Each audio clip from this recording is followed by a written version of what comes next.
वेद पाठशाला में आपका हार्दिक स्वागत है। परमेश्वर का वचन जीवित, पवित्र एवं सामर्थी है। आशा है श्रोता कि आज के वचन के द्वारा आपको आत्मिक लाभ प्राप्त होगा। तो लीजिए, प्रस्तुत है आज का ये संदेश। श्रोता मित्र, वेद पाठशाला की ये कक्षा संपूर्ण पवित्र शास्त्र का अध्ययन है, जिसमें पवित्र शास्त्र की रूपरेखा व परिचय दिया जाता है। और ये संपूर्ण मानव जाति के लिए परमेश्वर की ओर से एक प्रेम पत्र है, जिसका हम सर्वेक्षण कर रहे हैं। और इस सर्वेक्षण ने हमें भजन संहिता की पुस्तक तक ले आया है, जहाँ पर हम धन्य पुरुष के विषय में देख रहे थे। ये धन्य पुरुष भजन प्रश्न उत्पन्न करता है।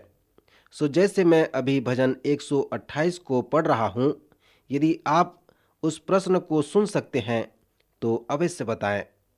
भजन 128 में इस प्रकार लिखा है, क्या ही धन्य है हर एक जो यहोवा का भय मानता है और उसके मार्गों पर चलता है। तू अपनी कमाई को निश्चय खाने पाएगा। तू धन्य होगा और तेरा भला ही होगा। तेरे घर के भीतर तेरी स्त्री फलवन दाखलता सी होगी।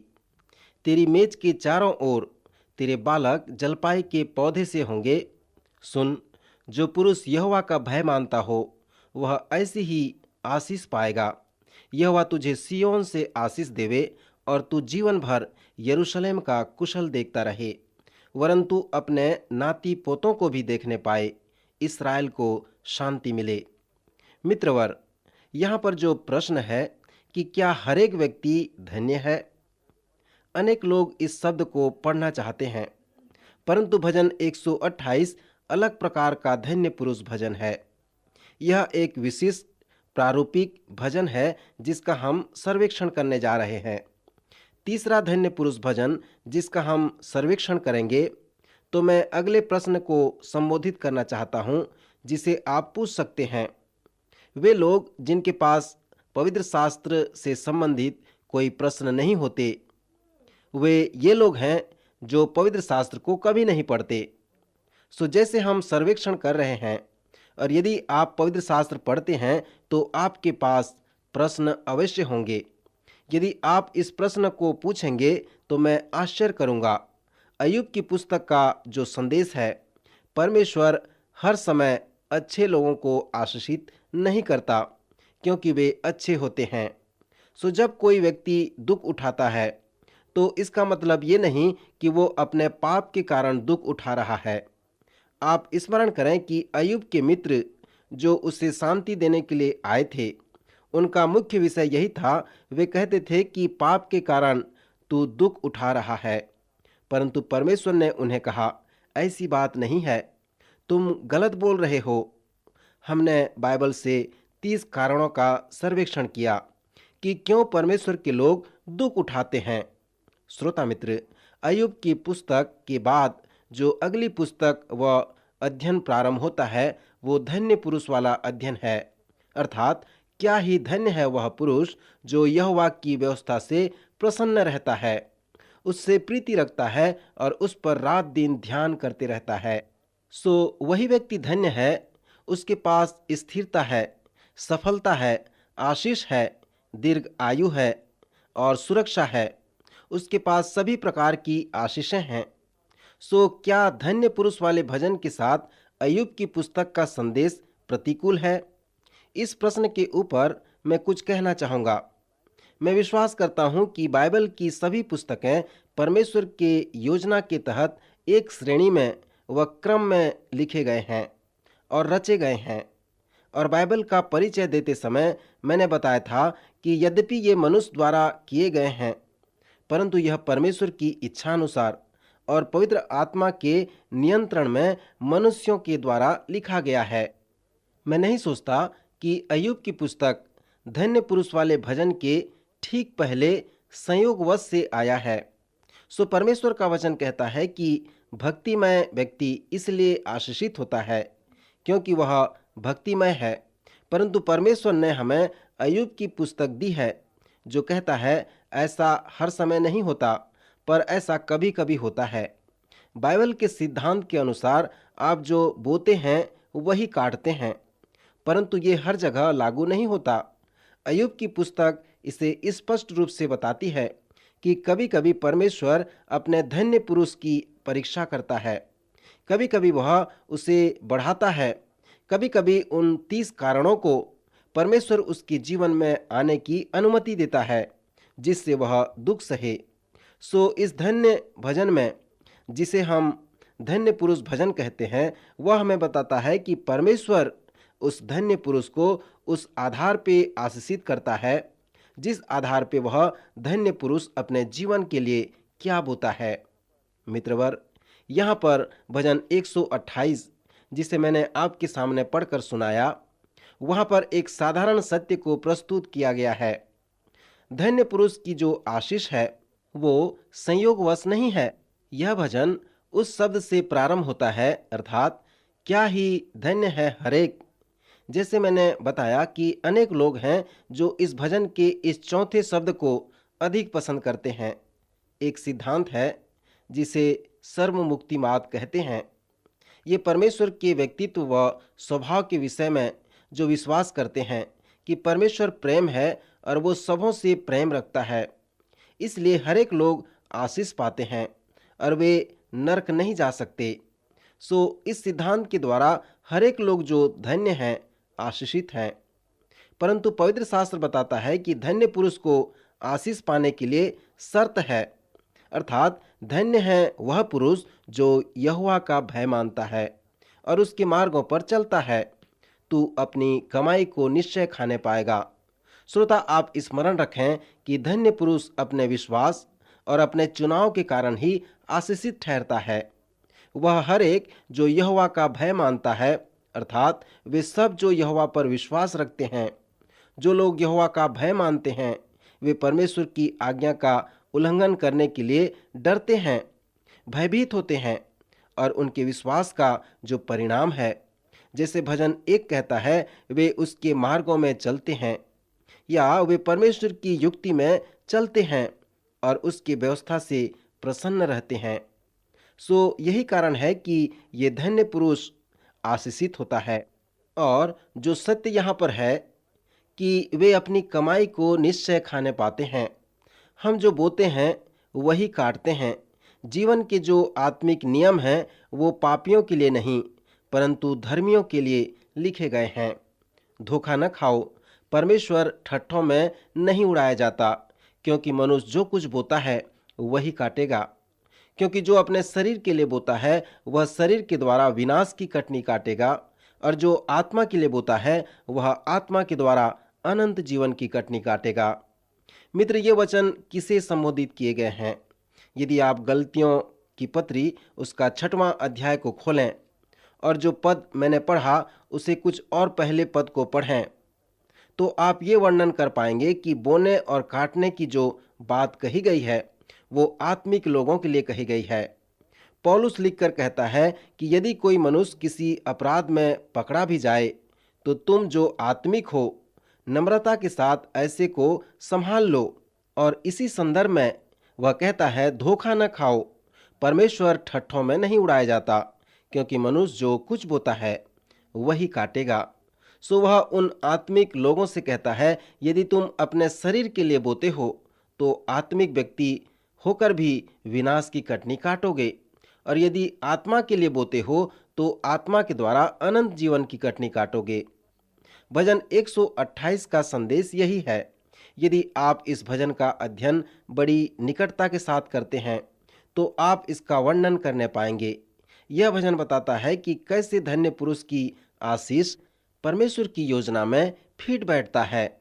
कुछ लोग कहते हैं, हम आत्मिक हैं, हम अपनी योजना में परमेश्वर को लेते हैं, परंतु पवित्र शास्त्र हमें ऐसा नहीं बताता।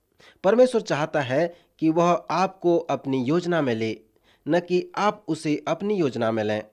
सो जो लोग परमेश्वर से प्रेम रखते हैं और उसकी इच्छा के अनुसार बुलाए हुए हैं, उनके लिए परमेश्वर अपनी सभी योजना को उनके भलाई के लिए पूरा करता है। श्रोता मित्र, भजन 128 का जो संदेश है कि परमेश्वर ऐसे लोगों को प्राप्त करना चाहता है कि वो उस पर विश्वास करें, उसका भय मानें और उसके मार्गों पर चलते रहें। तो परमेश्वर ऐसे मनुष्य को आशीषित करता है। फिर लिखा है कि उसकी स्त्री भी आशीषित होती है। सो उस मनुष्य के धन्य होने के द्वारा उस मनुष्य की पत्नी भी फलवंत होती है। कुछ अनुवादकों ने कहा है कि उसकी पत्नी फलवंत दाखलता सी होगी। और फिर उनके बच्चों के विषय में बताया गया है कि तेरी मेज के चारों ओर तेरे बालक जलपाई के पौधे से होंगे। मित्र, यहाँ ये जलपाई के पौधे फलवंत होने के चिन्ह हैं। फिर हम देखते हैं कि इस धन्य पुरुष पर परमेश्वर की आशीष है। उसके पत्नी पर, उसके बच्चों पर परमेश्वर की आशीष है। फिर लिखा है कि यहोवा तुझे सिय्योन से आशीष देवे और तू जीवन भर यरूशलेम का कुशल क्षेम देखता रहे। श्रोता मित्र, यह पुराने नियम का धार्मिक समुदाय और नए नियम की कलीसिया के जैसा है। फिर इस आत्मिक समुदाय द्वारा यरूशलेम शहर पर भी आशीष है, पूरे इस्राएल और पूरे संसार पर भी आशीष है। जब हम धन्य पुरुष वाले भजन के संदेश को प्राप्त करना चाहते हैं तो उन भजनों को नकारात्मक परिप्रेक्ष्य में देखें कि वे क्या कह रहे हैं। जब संसार में सब कुछ ठीक नहीं होता, जब देश में सब कुछ ठीक नहीं होता और जब शहर में भी सब कुछ ठीक नहीं होता, तो आप उन समस्याओं के समाधान के लिए कहाँ देखते हैं? भजन 128 का जो संदेश है कि जब धन्य पुरुष आशीषित होता है तब वह धन्य होता है और उसका भला होता है। फिर उसकी स्त्री और उसके बच्चे भी आशीषित होते हैं। फिर उनके द्वारा पूरा शहर, पूरा देश व पूरी दुनिया भी आशीषित होती है। परमेश्वर की आशीष उस पुरुष से निकलकर उसकी पत्नी व उसके बालकों में होकर पूरे परिवार में जाता है, पूरे शहर व पूरे देश में प्रवेश करता है। सो इसी प्रकार से एक धन्य पुरुष व उसकी आशीष परमेश्वर की योजना में सही होती है। भजन 127 भी एक धन्य पुरुष वाला भजन है जो भजन 128 से मिलता जुलता है, और ये दोनों एक क्रम व एक श्रेणी में रखे गए हैं। भजन संहिता 127 में इस प्रकार लिखा है, यदि घर को यहोवा न बनाए तो उसके बनाने वाले का परिश्रम व्यर्थ होगा। यदि नगर की रक्षा यहोवा न करे तो रखवाले का जागना व्यर्थ ही होगा। तुम जो सवेरे उठते और देर करके विश्राम करते और दुख भरी रोटी खाते हो, यह सब तुम्हारे लिए व्यर्थ ही होगा, क्योंकि वह अपने प्रियों को यों ही नींद दान करता है। देखो, लड़के यहोवा के दिए हुए भाग हैं, गर्भ का फल उसकी ओर से प्रतिफल है। जैसे वीर के हाथ में तीर, वैसे ही जवानी के लड़के होते हैं। क्या ही धन्य है वह पुरुष जिसने अपने तरकस को उनसे भर लिया हो। वह फाटक के पास शत्रुओं से बातें करते संकोच न करेगा। मेरे मित्र, यही एक भजन है जो सुलेमान द्वारा लिखा गया है। हम सुलेमान से निर्माण करने वाले भजन की अपेक्षा कर सकते हैं, क्योंकि सुलेमान एक महान निर्माता था। सुलेमान न केवल मंदिर ही बनाया जिसमें वह प्रसिद्ध था, परंतु उसने शहर, उद्यान, जल सेना का बेड़ा और घोड़ों को रखने के लिए बड़े बड़े घर भी बनाए। सुलेमान हर समय कुछ न कुछ बनाते रहता था और बनाने की धुन में लगे रहता था। जब वह अपना भजन लिखता है तो वह कहता है, यदि घर को यहोवा न बनाए तो उसके बनाने वाले का परिश्रम व्यर्थ होगा। श्रोता, यहाँ पर सुलेमान हमें चेतावनी देता है कि मनुष्य के घर बनाने का परिश्रम व्यर्थ होता है। यहाँ पर सुलेमान जो एक शब्द का उपयोग करता है, अर्थात व्यर्थ, जिसका अर्थ है खाली, उसके कहने का तात्पर्य यह है, यदि कोई कार्य परमेश्वर की योजनानुसार नहीं है तो उसके लिए मनुष्य का परिश्रम व्यर्थ है, और उस पर सोच विचार करना, उसके लिए चिंता करना सब कुछ व्यर्थ है। मित्र, सुलेमान का यह भजन पश्चाताप की एक अंतिम कृति है जो माता पिता के लिए एक चेतावनी है। इस भजन में ऐसा लगता है कि सुलेमान माता पिता से कह रहा हो कि मैंने जैसे किया वैसे तुम मत करो।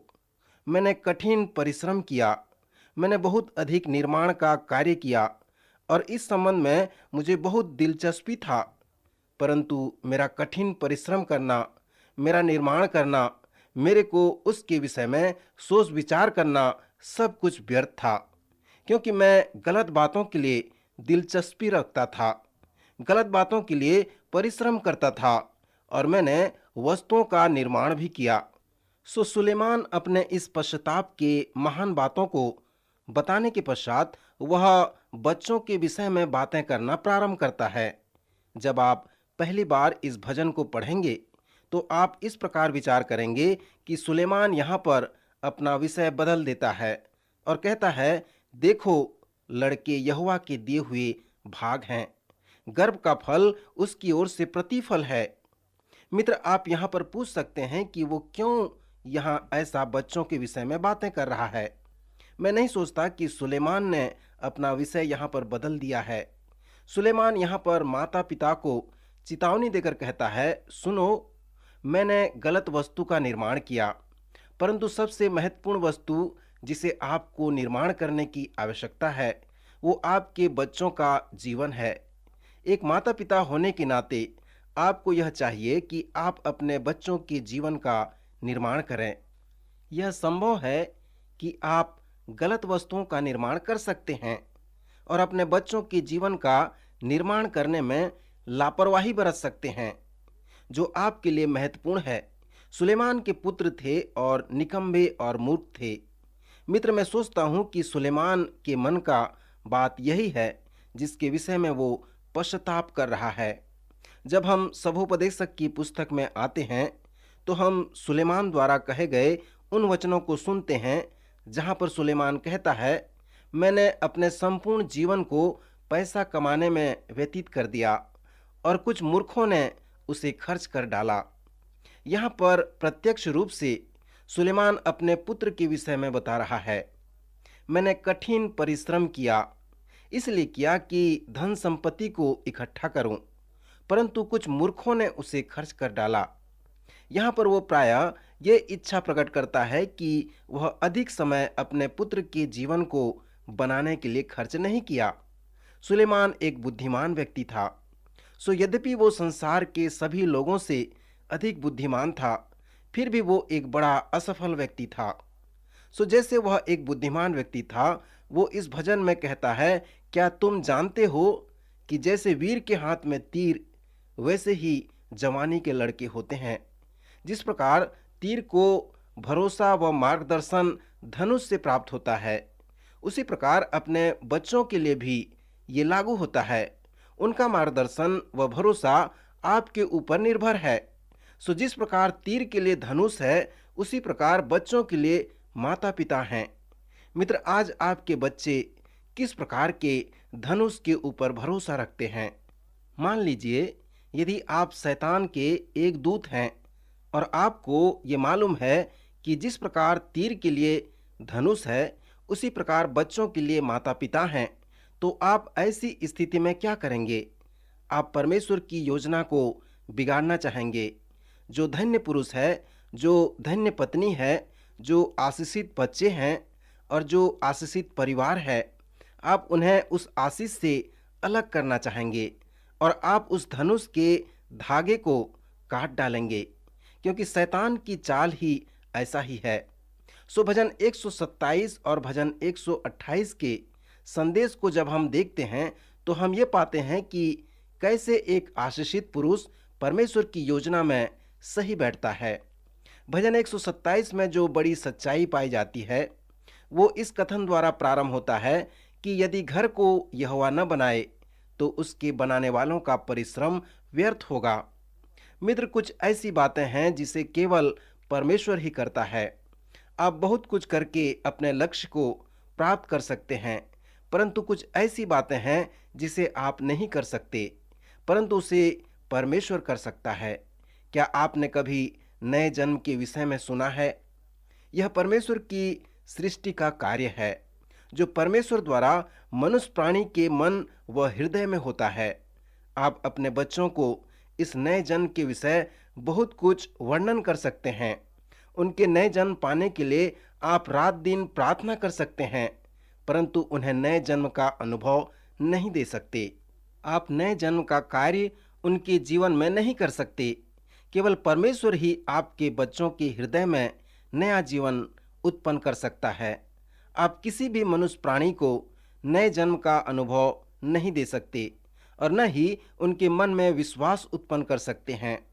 हर एक विश्वास परमेश्वर का दान है और केवल परमेश्वर उस विश्वास को प्रदान करता है। इसीलिए सुलेमान का कहना है कि जब तक यहोवा घर को न बनाए तो आपका परिश्रम व्यर्थ है।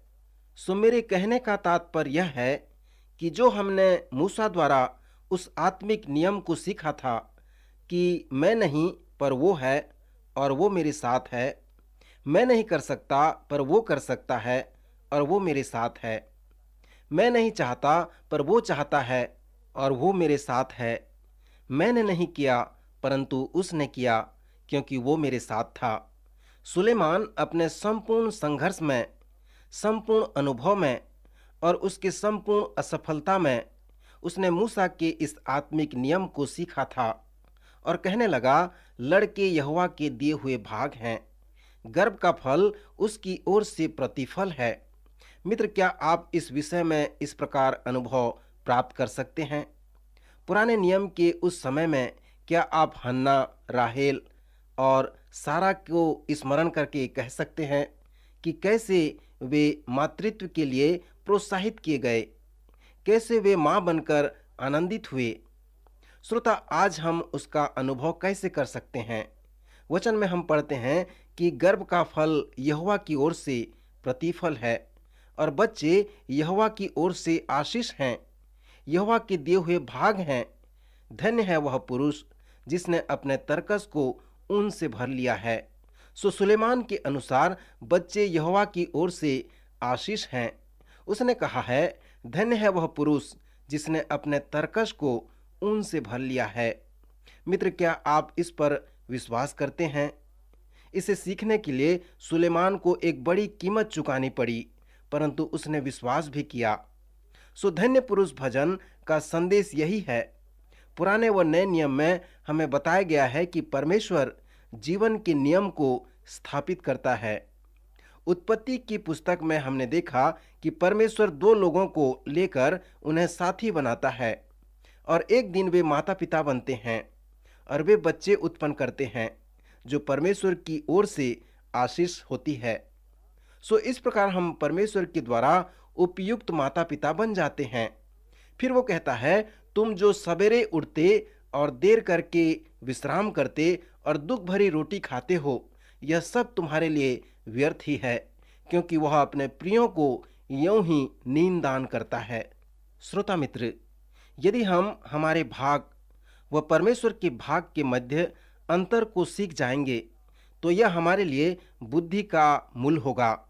और यदि हम सुलेमान व मूसा के जैसे कहें कि मैं नहीं पर वो है, मैं नहीं कर सकता पर वो कर सकता है, इस सुंदर भजन का संदेश यही है कि यदि हम परमेश्वर की इच्छा व योजना के विपरीत कुछ करते हैं तो वो सब हमारे लिए व्यर्थ होता है। मेरे मित्रवर, आप अपने जीवन को देखें। क्या आपने अपना जीवन परमेश्वर के हाथ सौंप दिए हैं? यदि नहीं तो परमेश्वर से कहें, परमेश्वर मेरे जीवन को ले ले, इसे नया बना दे, मेरे घर को, मेरे परिवार को, मेरे बच्चों के जीवन को नया बना दे। हे परमेश्वर, मैं इसे नहीं बना सकता, परंतु केवल प्रभु आप बना सकते हैं। मेरे जीवन को अपने हाथों में ले ले और नया बना दे। मित्र, इस प्रकार परमेश्वर से प्रार्थना करें और मुझे पत्र लिखें। प्रभु इन वचनों द्वारा आपको आशीष दे, आपकी सहायता करे।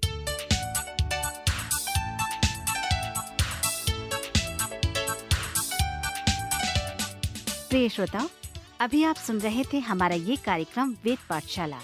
श्रोताओं, आपको ये जानकर खुशी होगी कि हमारे पास इस अध्ययन से संबंधित नोट्स उपलब्ध हैं, जिन्हें हम सभी श्रोताओं को निशुल्क भेजना चाहते हैं। यदि आप इसे प्राप्त करना चाहते हैं तो हमें इस पते पर लिखें। हमारा पता है कार्यक्रम Ved Pathshala, radio Vishwavani, post box number 317, Lucknow 226001, Uttar Pradesh. हमारा पता एक बार फिर सुन लीजिए। कार्यक्रम Ved Pathshala, radio Vishwavani, post box number 317 Lucknow 226001 Uttar Pradesh. और हाँ श्रोताओ, अब आप हमसे ईमेल के द्वारा भी संपर्क कर सकते हैं। हमारा ईमेल आईडी है hindi@radio.vv.org, hindi@radio.vv.org। और इसी के साथ हमारे आज के कार्यक्रम का समय समाप्त होता है। अगले कार्यक्रम में आपसे फिर भेंट होगी। तब तक के लिए आज्ञा दीजिए। नमस्कार।